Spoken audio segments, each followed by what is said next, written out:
Looking back for the last, when I go back in time, I started my career way back in 2004, soon after my master's in computer applications. So I started my very first tech job with a US-based ISP at Hyderabad, and you call it destiny or luck. I was assigned to the security function in that company, and that's where I cut my teeth in, what was then called as the information security.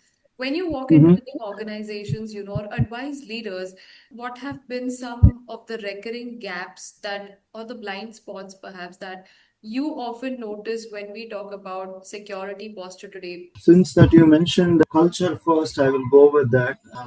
You know, security culture, if it is not carefully fostered, nurtured, and sustained, it will screw up the best of your security strategy and roadmaps, plans, whatever you may have. As management guru Peter Drucker says, culture will eat strategy for breakfast. Simple as that. So the security culture, as I see, is a subset of your organization culture. So that culture has to be positive and robust and open, where best practices are rewarded, noticed, and rewarded.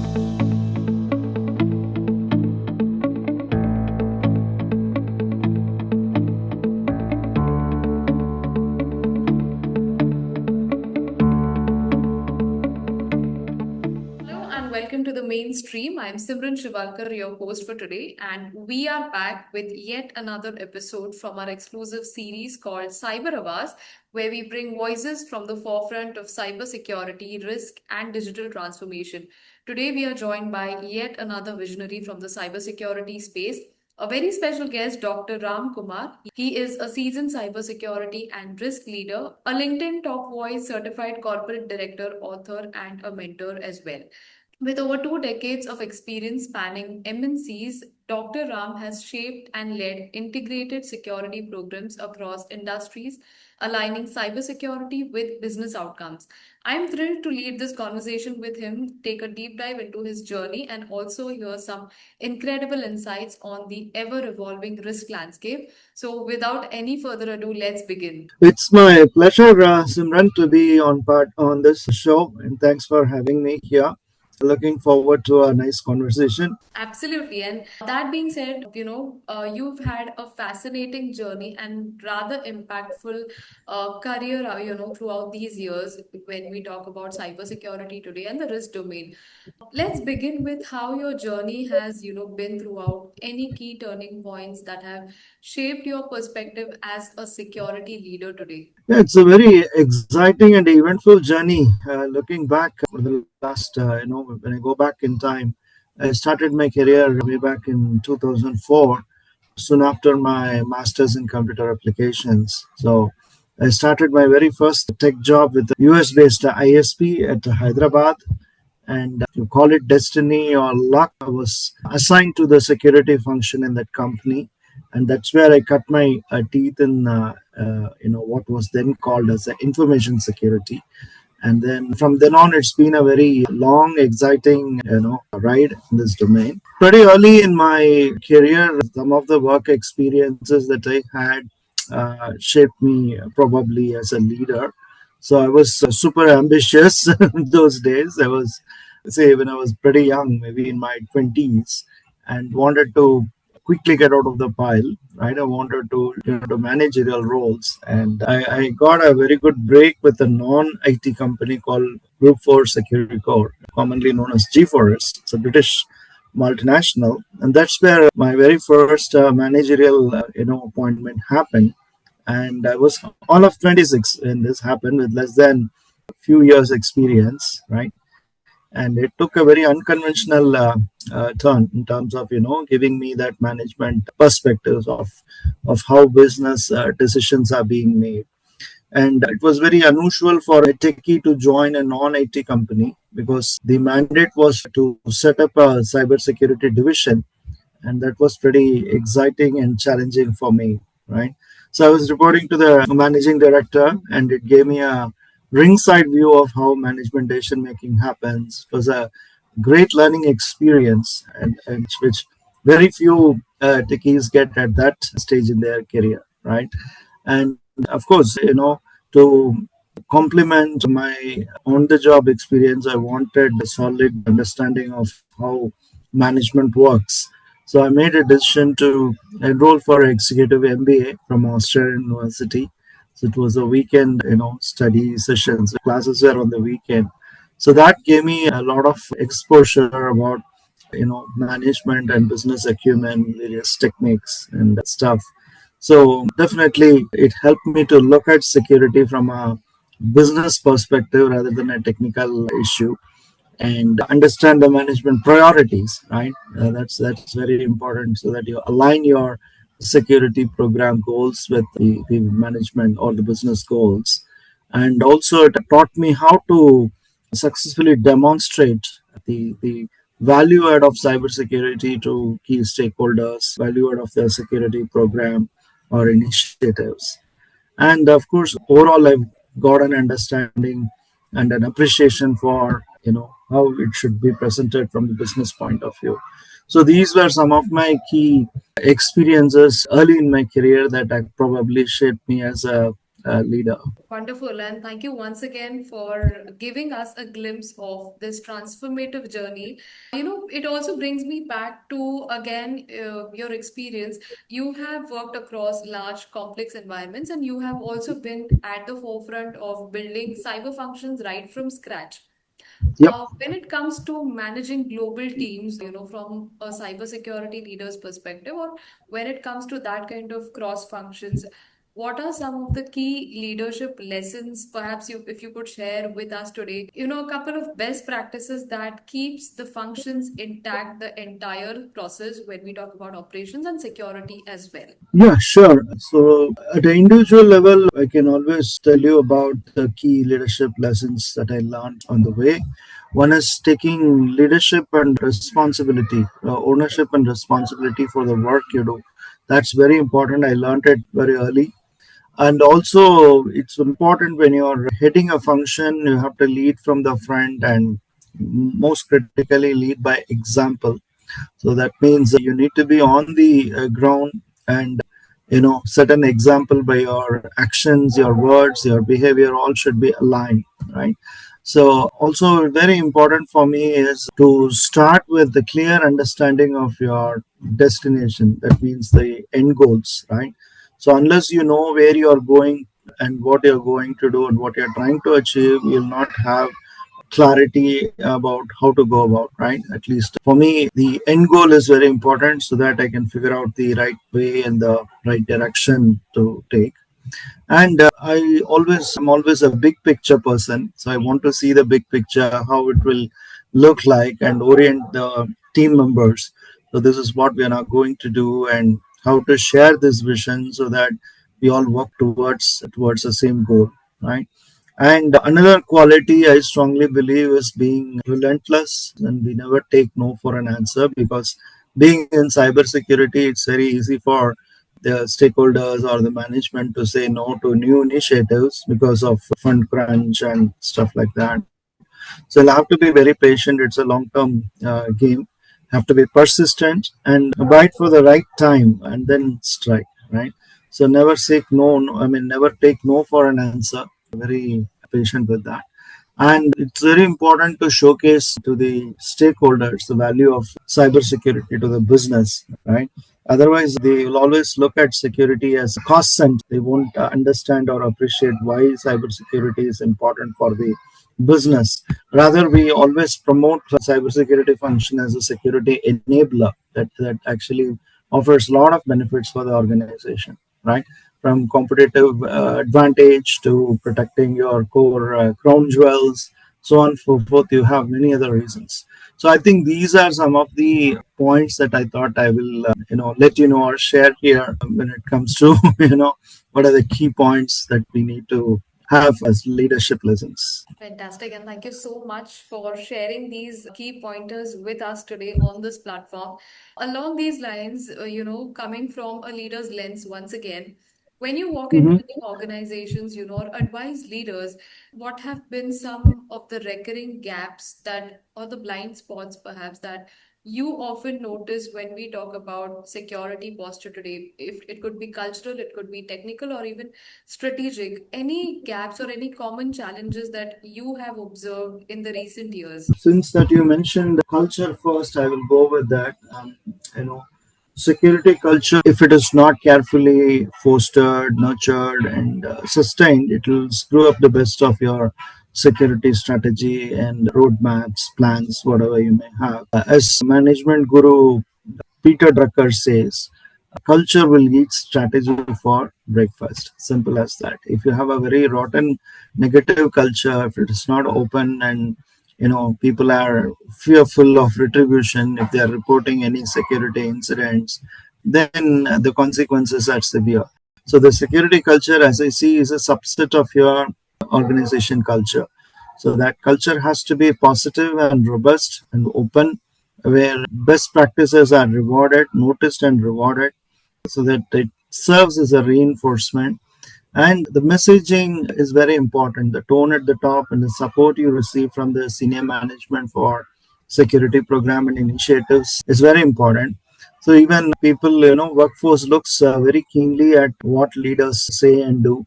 So leadership by example, I'm a strong believer of that. I think earlier also I mentioned, so it is not that the senior management says, do as I say, but don't do as I do. That is a very wrong messaging. So many a time, the controls will be in place for everyone except for management because they want exceptions. They don't want to, follow the norms or the rules. That gives a very wrong messaging across. And again, anomalies like if you're a junior person and you do a security violation, right? How you have been treated when compared to a senior person for the same violation. And if you're an expat versus native employee, right? So all those anomalies are existing. So it's very important for a strong culture. Leaders are actually setting an example, and the tone at the top matters a lot, and it percolates down the line. And the middle managers are the ones who are actually creating and sustaining that culture, right? What management's vision is, they need to implement. So when the management, middle management plays a very critical role. Now, coming to technology, of course, you can't expect technology to solve all the problems. That's where the people factor comes in, the process factor comes in. But having said that, technology wise, I see quite a few gaps if the technology is not having comprehensive coverage of all the controls, right, in relation to your risks the organization is facing. A simple risk assessment can actually find out where the gaps are in security controls. So it's very important. Technology has to be comprehensive, it has to be up to date, and it should work pretty well in terms of how you configure and deploy. It's not enough if you say we procured a $1 million platform, but is it really effectively utilized? Is it Right. really correctly configured? All those issues, are they being tested properly? Are they patched properly? The whole stuff about technology is about right deployment and right utilization. And the third gap that I see is the strategy wise, right? Cybersecurity strategies are very ambitious and very high level. They want to bring the utopia, they want to build very high, but little is possible on the ground because of the ground realities. So I think instead of having very bombastic language in your strategy, if organizations can make small, credible, and measurable initiatives and progressively build the maturity, it will do a whole lot of good instead of mimicking what large organizations can doing, because each organization has its own risk profile and they are also having their own compliance requirements and confined by constraints, right, like your budget allocation, resources and stuff. So all these things have to come into play. You cannot just copy paste from somewhere and say we also want to be like that. That's not going to work. I think I covered all the three areas. Yes, yes, absolutely. Again, I am also curious about the common buzz that's going that cybersecurity is no longer just an IT issue. It's now become a Yeah. boardroom topic, which is pretty evident from everything that's been happening in the innovation space and then the evolving risk. From your lens, Dr. Ram, how do you see the relationship between cybersecurity and business? We are often hearing that cybersecurity leaders are now also kind of business enablers. How are you, as a leader, viewing this, and what is your take on this? See, for long, cybersecurity was looked at as a IT issue, but in the last decade or so, it has come out of that notion. The relationship between cybersecurity and the business is no longer a one-way street. Meaning, security simply protects the IT assets or IT infrastructure. So it has evolved into a two-way partnership, very symbiotic partnership, where security is no longer seen as a cost center, as I Right. was saying before, and it has become, or it's just a team that says no to everything, because that's a wrong perception people seem to have, right? So instead, today it is looked at as a business enabler that directly impacts the business ability to innovate, grow, and maintain customer trust. So that way, if you look at how the evolution has to be understood, it's kind of a shift from reactive compliance driven model to a proactive risk informed model. So much earlier, it was very siloed and reactive, right? So when cybersecurity was primarily perceived as an IT function focused on technical tools and platforms and firewalls, antivirus software, the olden days I'm talking about.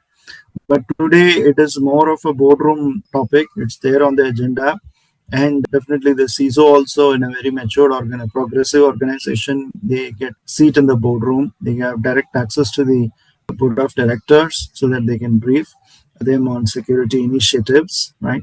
And it's definitely it deserves the attention. It gets the attention it deserves, right? And the goal previously was to prevent breaches, and the success was measured by how effective we were, absence of incidents, and so on. But today we have evolved. Today you cannot run an organization without having incidents because the threat Right. landscape has evolved a lot. So definitely we all work under the assumption breaches would happen, but how quickly we are able to get back on track and have that kind of resilience for our cyber assets, and how we can you know quickly become the normal mode, right? BAU mode. So all these factors are changing a lot, and the more important thing here is a business aligned security, right? So how your security strategy actually, it's not only to protect the organization but also to actively support and accelerate core business objectives. So that means it has to be aligned with your business objectives, right? And today, if you look at security function, is more of a strategy partner for the business growth, because it helps you to enables you to have a risk based decision making. So that is much better than blind decision making. And today's CISOs, the Chief Information Security Officers who are running security function, they are not just technical SMEs anymore. They are very much business leaders who have a stake in the business growth, and they engage the senior leaders of the organization by speaking the business language. They go beyond technical jargons. And the third important thing is how security enables innovation, right? So today we are the era of AI, and of course, even in development, we have come from DevOps to DevSecOps. All those things are there. So how a CISO can actually add value by encouraging and implementing innovative practices that ultimately helps the business to grow and gives a positive value add to the business. So I think these areas are something pertinent to your question. How security today is looked more as a business and enabler rather than IT issue. Wonderful. And thank you once again, Ram, for giving us a comprehensive view on how cybersecurity and business today are kind of finding synergies and working in accordance. But thank you again, moving on with the hot topic of the decade today, AI and innovations like AI. Yeah. I mean, there's no conversation where AI is not touched upon. So, again, Mhm. when we talk about risk, we see AI as a friend, as an ally, but we also see it as an enemy, rather, something, an Yeah. aspect that is increasing the risk. So Yeah, when we talk about we talk about AI, IoT, or even cloud native environments, and even quantum computing, which is on the horizon. Uh, yeah. any emerging risk that you see, or any any threat patterns organizations should start looking for, or watch out for? How do you see this? Yeah, we are living in momentous times. Today, AI has come up in a big way. It's evolving, and the use cases are boggling.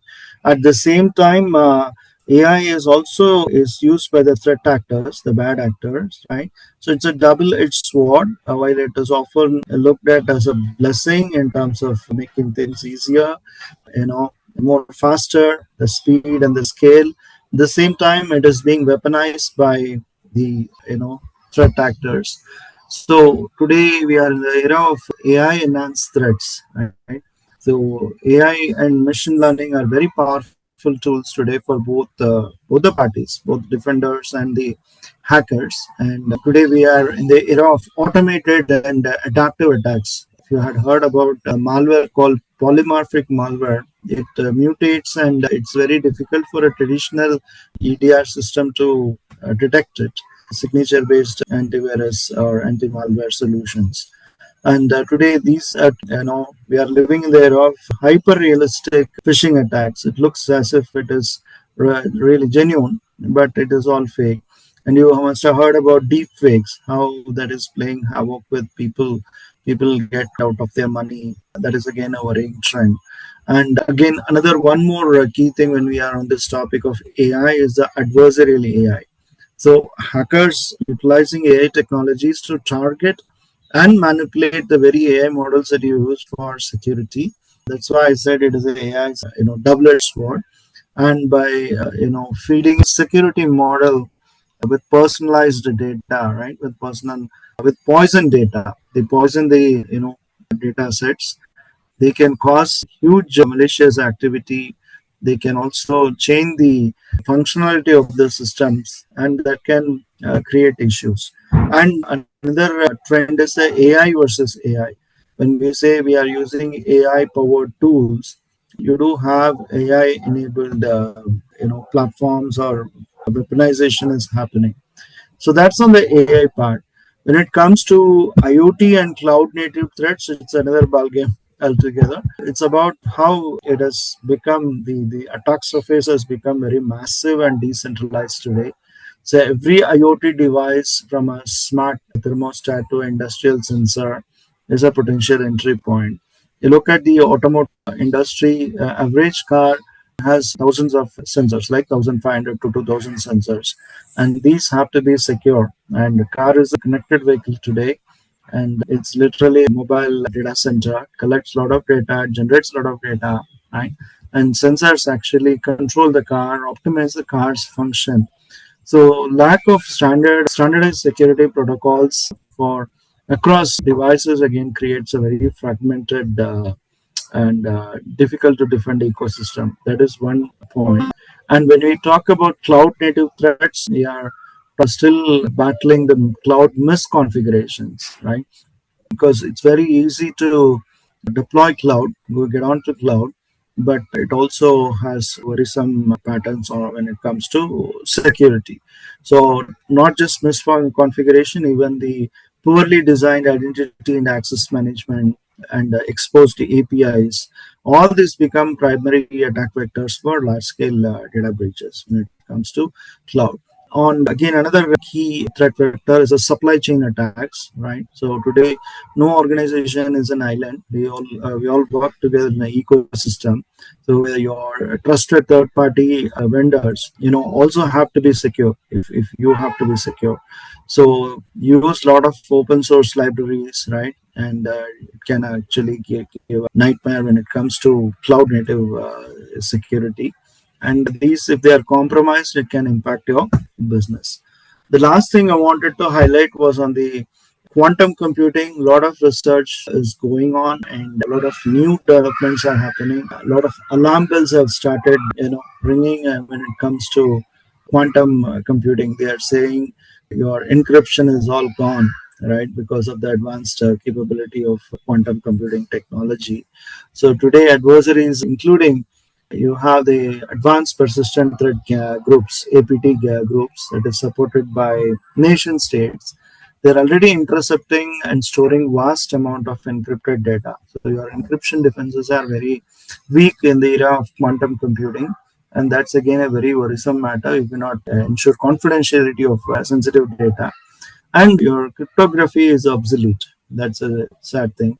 So your traditional public key cryptography like RSA or ECC, these are all going to get into big trouble.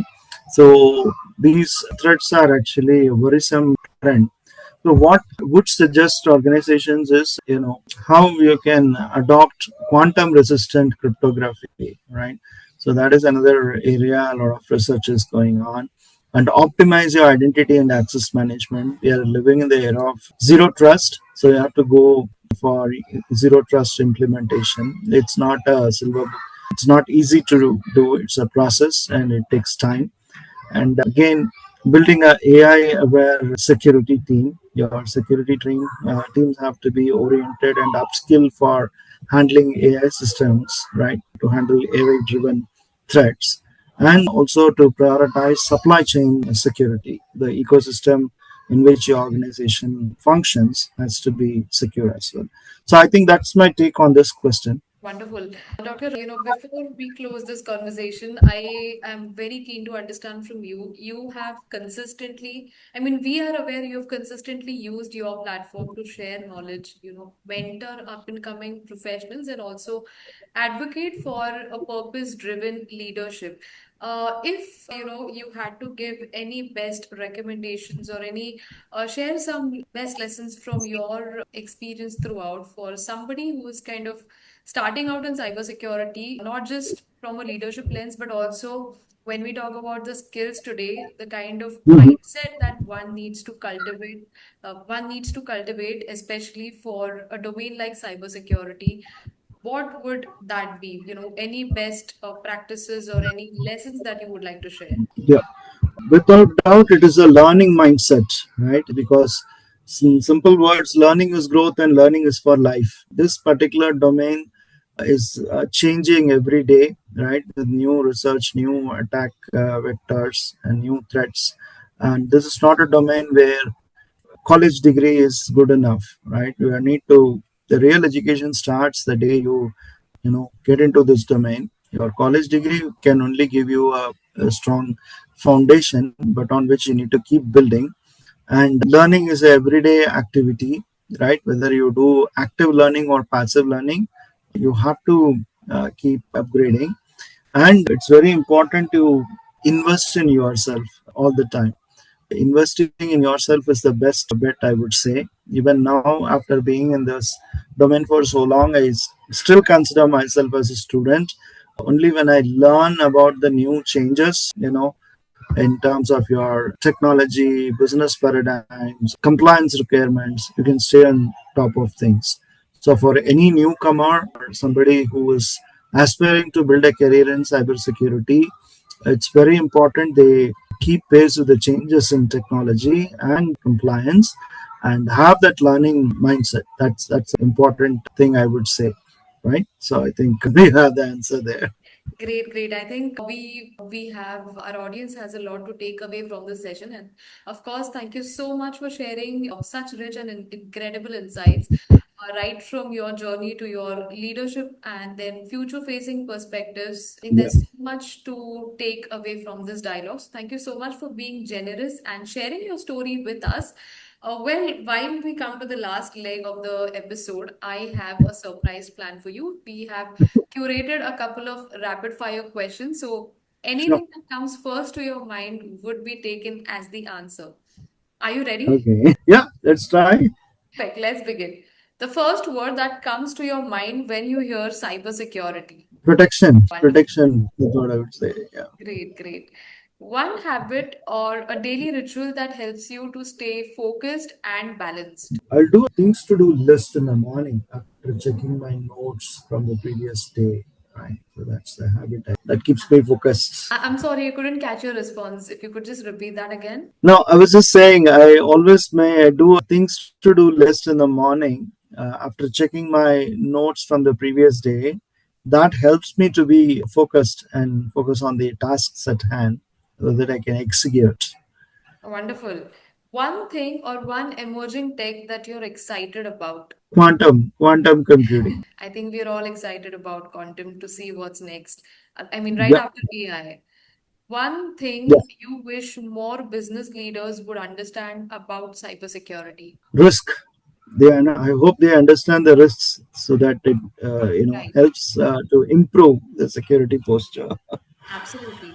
And if not cybersecurity, what career domain or what career path would you have chosen? Travel blogger. I would have become, yeah, I love traveling. I go on long road trips to mountains often, and that's very therapeutic. That's a way Very to therapeutic. recharge. Anything on I would your have bucket become. list for that matter? Anything, any place that you wish to, kind of visit? I love most of my travels, personal travels within India. So I've been to almost everywhere. Been to Northeast.